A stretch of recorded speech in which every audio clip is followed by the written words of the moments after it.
to talk today about some work that was mostly led by my PhD student Yao Lu, who just graduated, and talk about this issue of careful pessimism, which really is sort of, in some ways, at the intersection between planning and learning, for reasons that will sort of become apparent in a second. But before I get started, I just want to say briefly a little bit of the work that I focus on together with my lab, and it's motivated by the following two observations. The first is that we've seen incredible rises in the things that machine learning can do, primarily driven through enormous amounts of data and deep learning. But most of those have focused on supervised learning and predictive tasks. And the reason we're making a lot of those predictions is generally to make decisions downstream. And so I think that any agenda to try to achieve general artificial intelligence has to think about how do we have agents that can quickly learn to make good, robust decisions. Because that's really a core part of intelligence and something that we do all the time. I think 2020 and 2021 have certainly been a time for lots of planning under uncertainty and robust decision making. So I think this is sort of a foundational challenge for the field of AI. But the other reason that I care a lot about quickly learning to make good decisions is that I think that it's core to advancing AI for human benefit.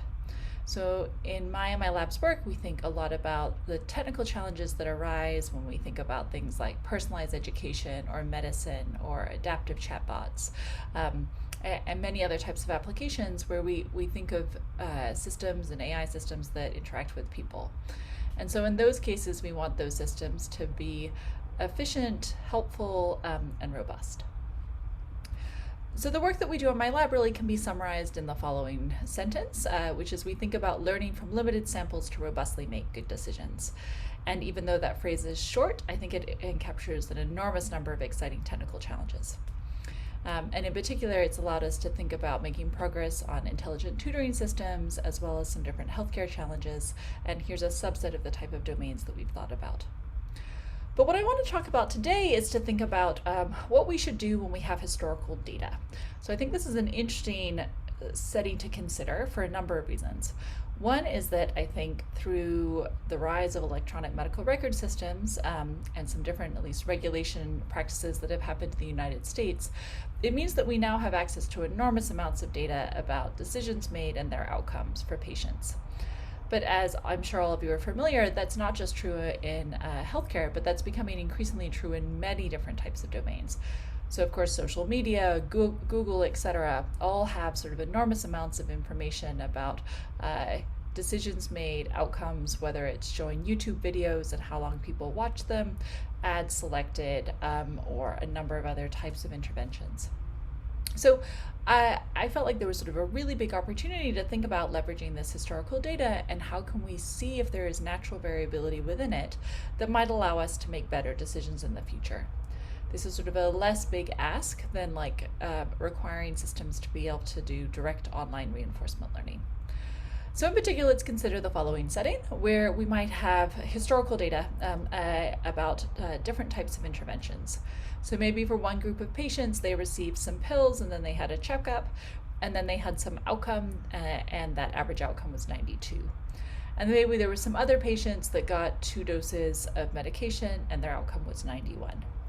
And the question is, what should we do in the future? So for new types of patients, what should we do? And I'm curious whether or not anybody here has an idea of what questions you would want to ask in order to decide what to do for future patients, given the information that I've shared with you so far. Let's assume higher outcomes is better. Everyone is free to answer. If I may, one question that we would like to ask is whether there was any difference in the population itself. Absolutely. So maybe one of these populations is all men and one of them is all women, or maybe one population is all children and the other is adults. Those would be an important thing to consider. Does anybody else have another thought?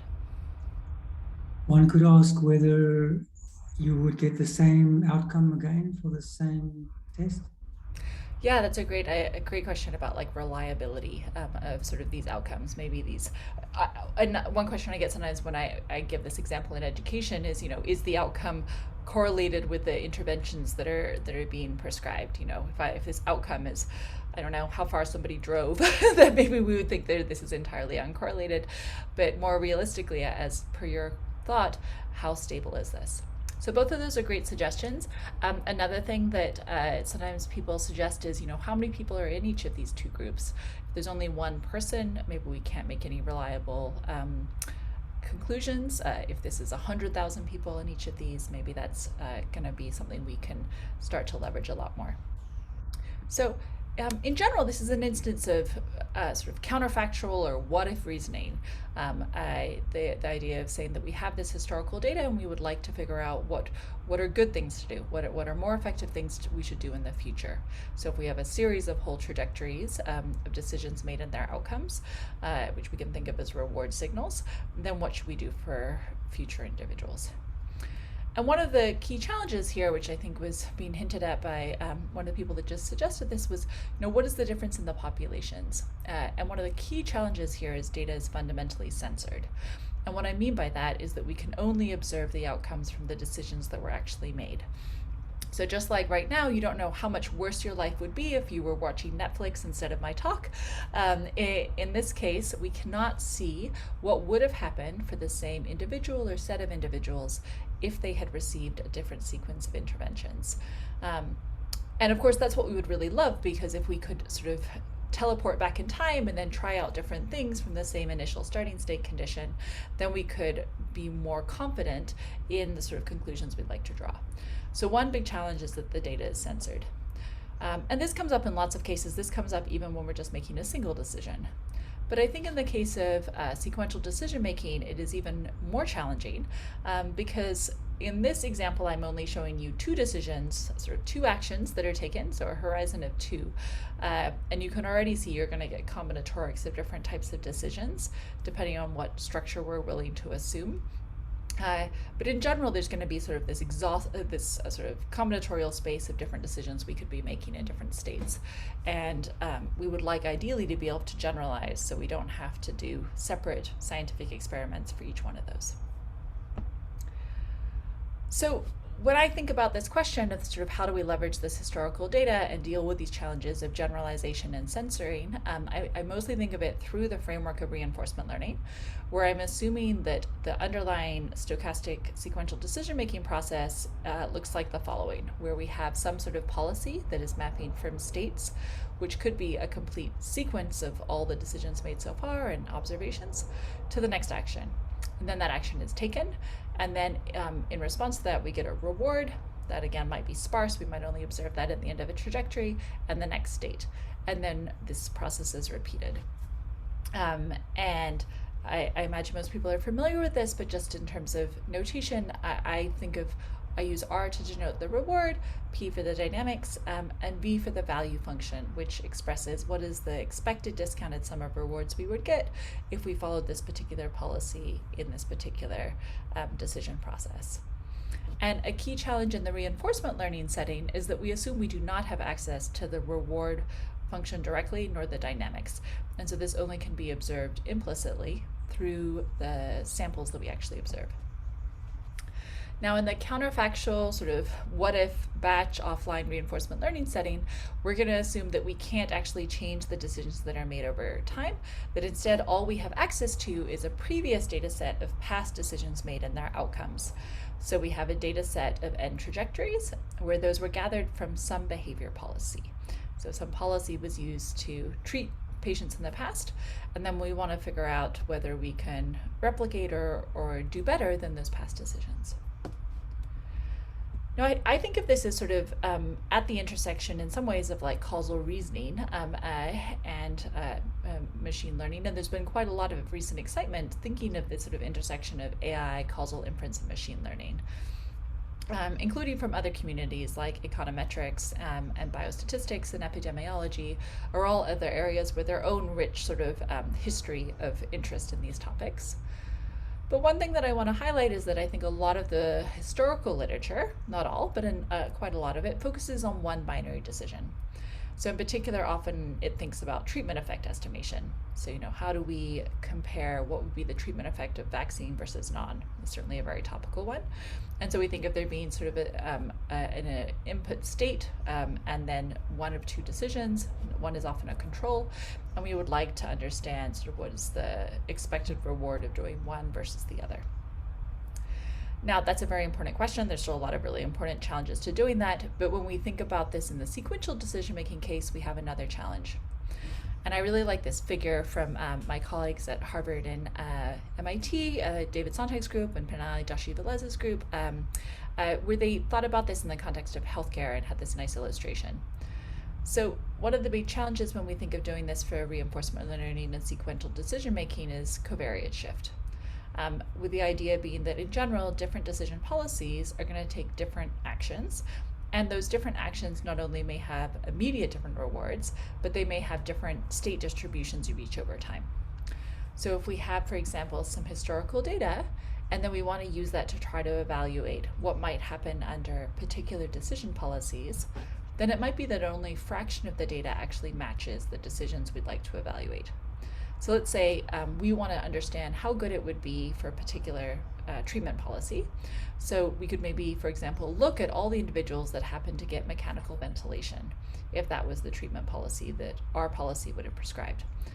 Well, that's probably only a fraction of individuals, so now we're in this sort of lower part. Now, if some of those individuals experience discomfort, maybe our decision policy we're curious about estimating its value would apply sedation. Well, that's probably a smaller subset further. And so what you can see is that over time, even if we had quite a lot of individuals in our original data set, there may be a very small number of them that actually got a decision policy that we're curious about estimating its value.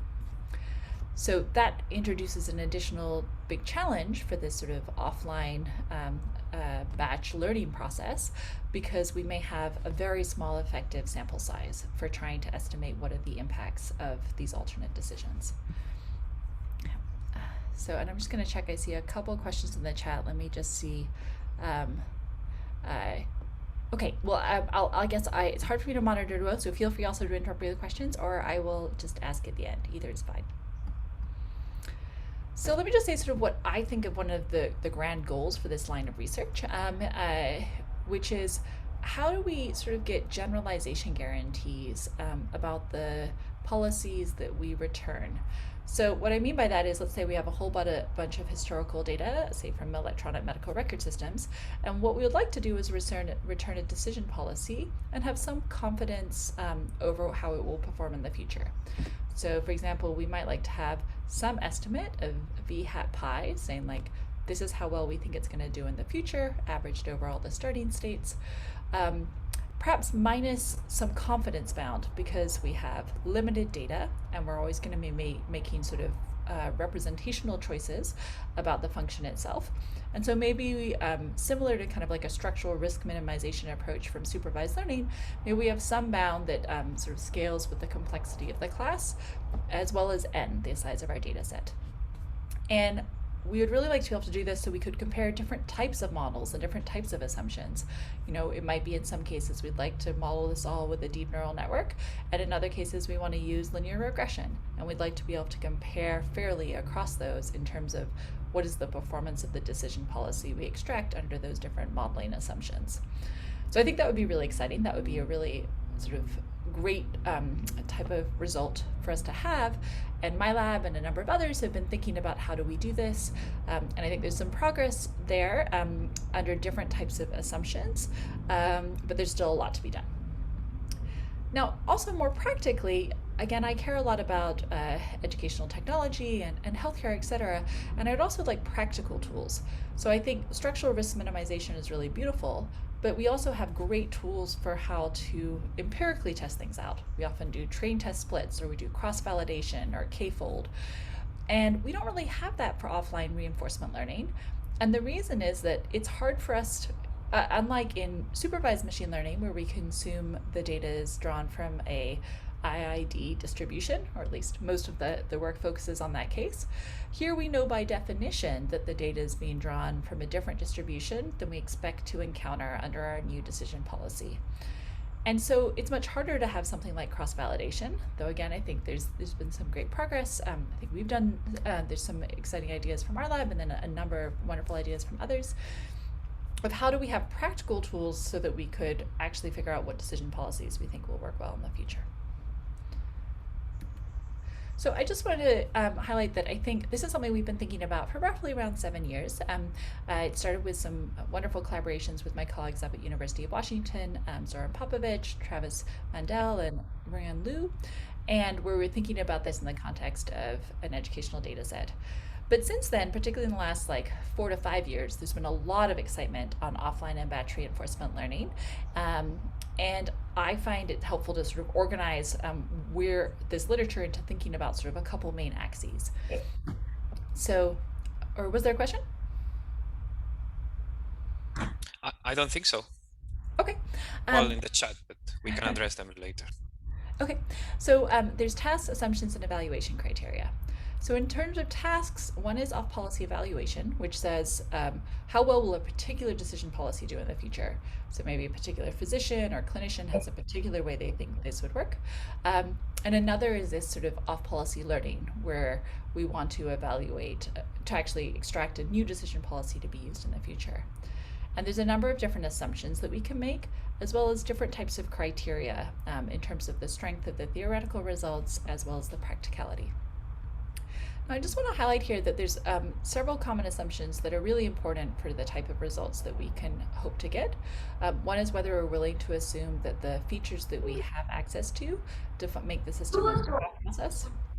And the second is this issue of sequential ignorability, which is really saying, do we have access to all the features that were used to inform the decisions that were made at the time? So for example, clinicians might be making decisions based on visual appearance. But if we don't have information about visual appearance in our data set, then we might have confounding, because we might have that decisions are actually being made conditioned on information that's really important to the outcomes, but we don't have access to. And that can cause our estimates and the policies we extract to be incorrect. But what I'm going to talk about mostly today is this issue of overlap. And before I get there, I just want to highlight that while I love theory and I think it can really give us generalization guarantees for things working in any problem, it's also really important to think about the practical implications of this. And it's been observed the last few years that this issue of offline learning and off-policy learning is really important for PRL, as well as sort of the purely batch setting. So let me talk about this overlap requirement. Imagine that we're in a situation where we just have 3 different actions we can take. And what we want to understand is a decision policy that's stochastic and would mostly give mechanical ventilation and sometimes the other 2. And imagine the decision policy that was used to gather data mostly gives antibiotics, sometimes gives ventilation, and sometimes gives vasopressors. So this policy would have what we call overlap, because it means that any action that we might take in our new policy was actually taken in our data set a non-zero amount of time. And we have to have that. So just like how, it's hard for me to estimate how great it would be to, say, fly to Mars because nobody's ever flown to Mars, we have to actually try out the action space that we want to evaluate. So for example, if instead the policy that was used to gather data never gave patients a vasopressor, then we couldn't evaluate our desired policy because it would sometimes give patients vasopressors and we have no data about that.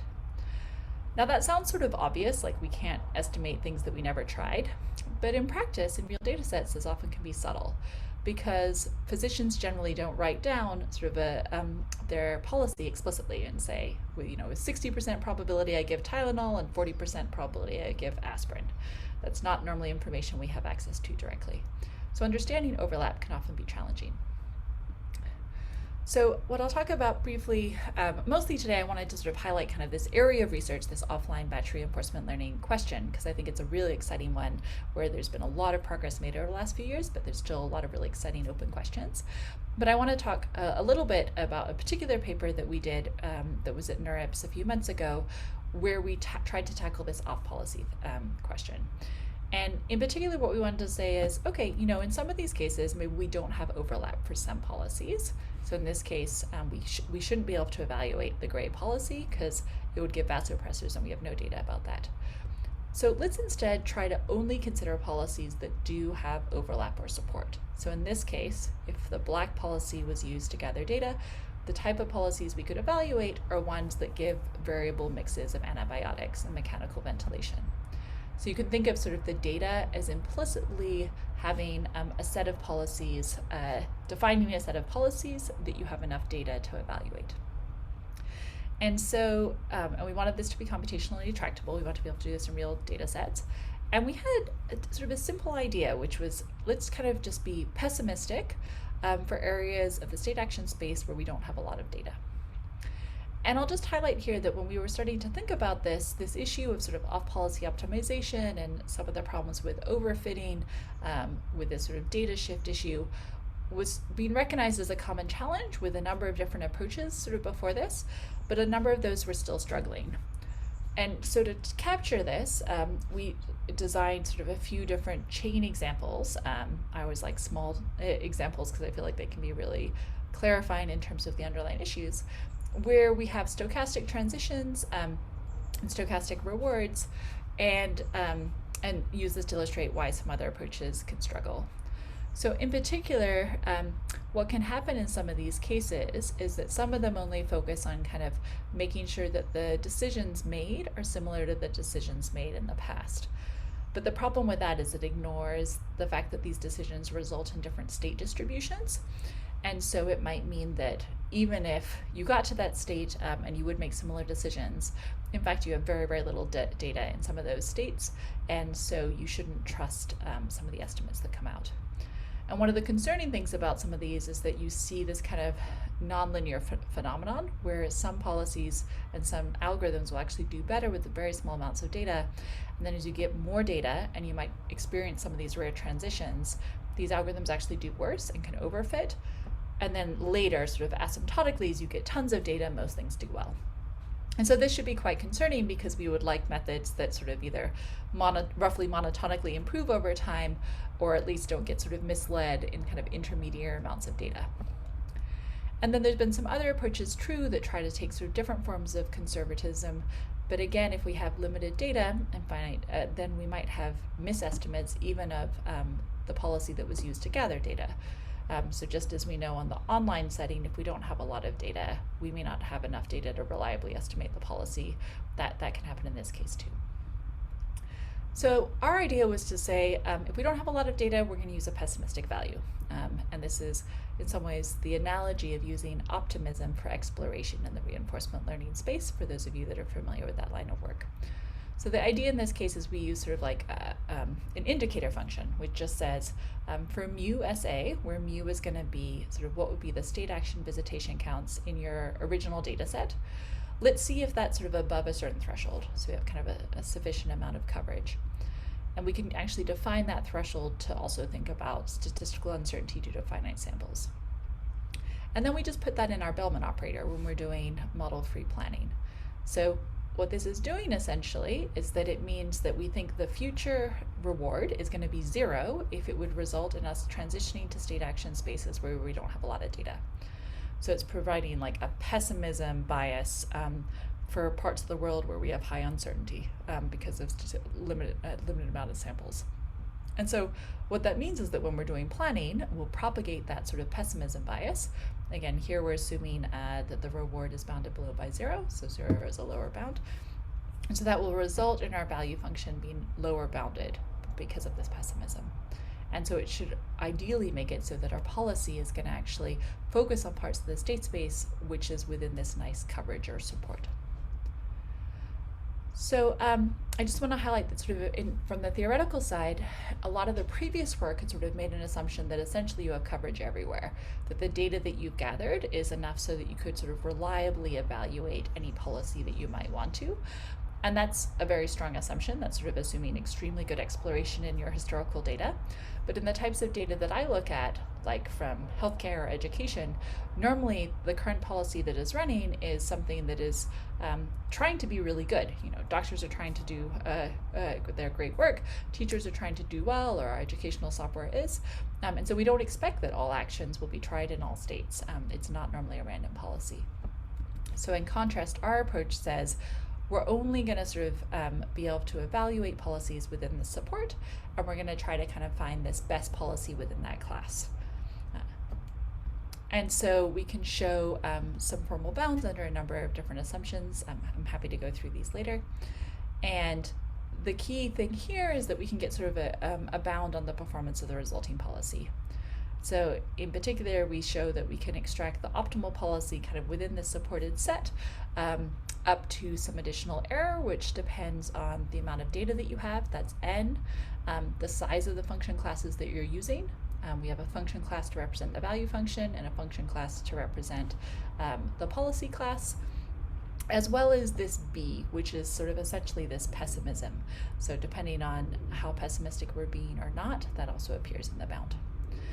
So I think that this is also important because compared to some of the other concurrent work, this captures sort of function approximation and statistical uncertainty. And I think one of the encouraging things for those of you who might not have looked at offline reinforcement learning very much is that sometimes with really not very good data or not very good behavior policies, we can learn a lot. So here the gray line is the behavior policy. So it's just flat here because that's just what the performance would be of the behavior policy. The x-axis here is the number of planning updates effectively. So this is not gathering more data. This is just iterating over our historical data. And what you can see here is that even if the policy you have is not doing that great, if it has some randomness in it, then we can learn much better. And in particular, ours is green. So we can show we can learn a policy that learns substantially better than the behavior policy and other offline approaches. So I just want to highlight that this idea of pessimism sort of, I think, was a popular idea that a number of us came to at the same time. And so I think there was at least 3 papers at NeurIPS this year that were all thinking about things from this way. The other 2 papers that I'm familiar with take a model-based approach instead of ours, which is a model-free approach. And they also could find significantly better empirical results, but focus less on the sort of theoretical analysis. So I'll just highlight that compared to that concurrent work, we find that on some standard benchmarks that were proposed from Sergey Levine's group, sometimes our approach works better and sometimes some of these other approaches work better. And I think that sort of highlights why there are different settings where it's easier to be model-based or model-free. Now, I want to highlight here sort of to summarize that this idea of pessimism is, I think, a useful one, and it's a useful idea of saying, how can we be explicit about the uncertainty we have over the data set, and then propagate that uncertainty in order to get conservative policies. And here we provided some nice theoretical results that considered finite sample and function approximation, and also showed its empirical benefit. Now, since then, so I guess since December, there's been a number of follow-on works on pessimistic offline RL, which has been wonderful to see. So there's sort of a number of different papers further extending these ideas, providing tighter bounds, new different types of analysis. And so I think it's a really exciting time to be thinking about this. Now, I know I'm almost out of time. I just want to highlight that this work sort of still made the assumption that the world was Markov, and we had to rely on some realizability assumptions of the function classes being sufficient to capture the models that really were the value function that's underlying. And I think in many cases it's hard to know if that's true.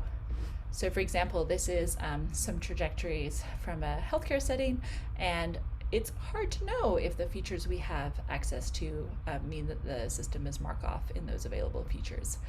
I think in many cases it's probably unrealistic to assume that it's Markov in the available feature space, because we may just not have access to all the features that are useful to have.